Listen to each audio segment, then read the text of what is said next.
Bonjour à tous. Aujourd'hui, nous allons parler d'une plante que tout le monde connaît, je pense, la ronce.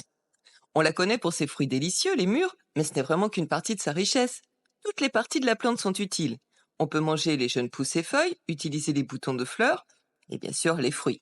Elle a des propriétés médicinales indiscutables, ainsi que quelques autres usages intéressants. La ronce appartient au genre Rubus. C'est une plante vivace de la famille des rosacées. Elle est largement répandue dans les régions tempérées du monde entier. Il en existerait près de 1000 variétés, dont plus de 70 rien qu'en France. Les ronces poussent souvent de manière sauvage dans les bois, les haies et les friches et peuvent atteindre plusieurs mètres de longueur.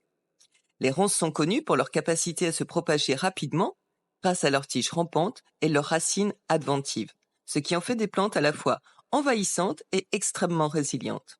La ronce est facilement reconnaissable à ses tiges ligneuses couvertes d'épines. Ses feuilles sont composées de 3 à 5 folioles dentées. Elle développe des fleurs blanches ou roses qui fleurissent de mai à juillet et ses fruits sont des petites baies noires ou rouges qu'on appelle les mûres. Dans l'Antiquité, les Romains utilisaient les feuilles et les racines de ronces pour traiter les maux de gorge, les infections et les inflammations. Ils utilisaient également les mûres pour fabriquer des teintures naturelles. En Grèce, Hippocrate recommandait les feuilles de ronces pour leurs propriétés astringentes et cicatrisantes. Au Moyen Âge, les ronces étaient souvent plantées autour des monastères pour délimiter les jardins et les protéger des intrus. Les feuilles de ronces étaient couramment utilisées pour préparer des cataplasmes destinés à soigner les plaies et les inflammations. Les fruits étaient appréciés pour leur valeur nutritive et les tiges de ronces sèches étant un très bon combustible, les paysans en faisaient des fagots pour chauffer les fours à pain. Les peuples autochtones d'Amérique du Nord utilisaient toutes les parties de la plante, les racines, les feuilles et les fruits, pour traiter les infections de la peau et les troubles digestifs. La ronce est astringente. En infusion, ses feuilles, riches en tanins, sont utiles pour traiter les inflammations de la peau, les maux de gorge et les diarrhées. La ronce est antioxydante. Les mûres sont particulièrement riches en antioxydants puissants qui aident à protéger les cellules contre les dommages oxydatifs. La ronce est anti-inflammatoire.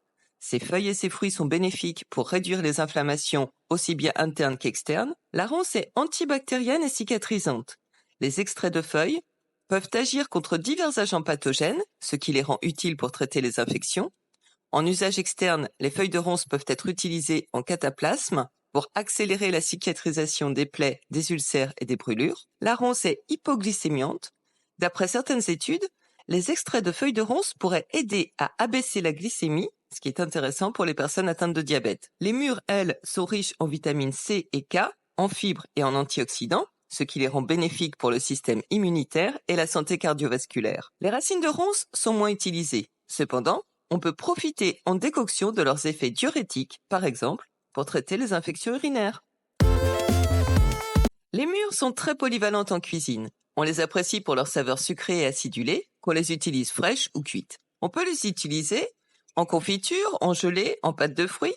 Pour préparer une confiture de mûre, il suffit de faire cuire les fruits avec du sucre et du jus de citron jusqu'à obtenir une consistance épaisse et sirupeuse. Les mûres peuvent être utilisées dans de nombreux desserts comme les tartes, les crumbles, les muffins, les gâteaux. Les mûres fraîches peuvent aussi être ajoutées aux salades pour donner une petite touche sucrée, ou bien dans les sauces, les vinaigres, les chutneys, pour accompagner des plats de viande, des gibiers, etc. On peut confectionner de nombreuses boissons à base de mûres, des jus, des sirops évidemment, mais aussi des crèmes et des liqueurs, ou même des vins. Elles sont très faciles à confectionner soi-même. Les bourgeons de ronce peuvent servir à confectionner des câpres, qu'on pourra mettre dans des salades par exemple. Les très jeunes pousses de ronce, bien tendres, peuvent être consommées cuites comme des asperges. Les feuilles de ronce sont utilisées pour préparer des thés et des tisanes aux propriétés apaisantes et digestives. On déguste des thés de ronce depuis la nuit des temps. Il est grand temps de vous y mettre aussi si vous ne le faites pas déjà. La récolte des ronces nécessite quelques précautions en raison des épines présentes sur les tiges. Mais on apprend vite. La récolte des feuilles et des bourgeons se fait essentiellement au début du printemps lorsque la plante est en pleine croissance.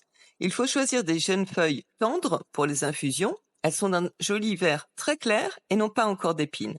On peut ensuite les faire sécher à l'air libre, dans un endroit sec et ombragé, puis les stocker dans des bocaux hermétiques. La récolte des mûres a lieu en général à la fin de l'été, en août et septembre. Ceci dit, depuis quelques années, je constate que la récolte se fait souvent plus tôt, donc il faut juste surveiller. Les mûres doivent être récoltées lorsqu'elles sont complètement noires et facilement détachables de la plante. Après la récolte, il faudra les laver délicatement et on peut les consommer fraîches, les cuisiner ou bien alors les congeler pour une utilisation ultérieure. Pour faire une infusion de feuilles de ronces, on utilisera environ une cuillère à soupe de feuilles séchées pour une tasse d'eau bouillante. En laissant infuser 10 à 15 minutes, il suffira ensuite de filtrer avant de consommer. On peut bien sûr également utiliser la plante fraîche. Il faut juste en mettre plus. La ronce a d'autres applications intéressantes. On l'utilise en cosmétique pour ses propriétés antioxydantes, astringentes et apaisantes. Les extraits de ronce aident à tonifier la peau et à réduire les inflammations et les signes de vieillissement. Les baies de ronce peuvent aussi être utilisées pour fabriquer des masques faciaux hydratants et des lotions tonifiantes. Les mûres et les racines de ronce peuvent être utilisées pour produire des teintures naturelles. Les mûres donnent une couleur pourpre, tandis que les racines peuvent produire des teintes jaunes ou brunes. En jardinage, la ronce est souvent plantée pour créer des haies défensives grâce à ses épines. Elle sert de refuge et d'habitat pour les oiseaux, les insectes et les petits mammifères. Il y a tout un écosystème qui gravite autour de la ronce. Elle peut également être utilisée pour stabiliser les sols et prévenir l'érosion grâce à son système racinaire dense. Enfin, les racines des jeunes rejets permettent de produire des hormones de bouture d'excellente qualité. La ronce sert également en vannerie et pour confectionner des liens végétaux de toutes sortes. Bref, j'espère que ce rapide aperçu vous donnera envie de mieux connaître la ronce. C'est une plante polyvalente, absolument indispensable dans l'équilibre écologique. La ronce a des vertus médicinales éprouvées et reconnues. Elle est une plante précieuse malgré son image de mauvaise herbe. Et puis les mûres restent des baies très nutritives et délicieuses. Personnellement, je trouve que les variétés aujourd'hui cultivées n'arrivent pas à la cheville des mûres sauvages que l'on ramasse ici et là. Apprenez à connaître la ronce, apprivoisez-la et vous ne la regarderez plus jamais de la même façon. À bientôt!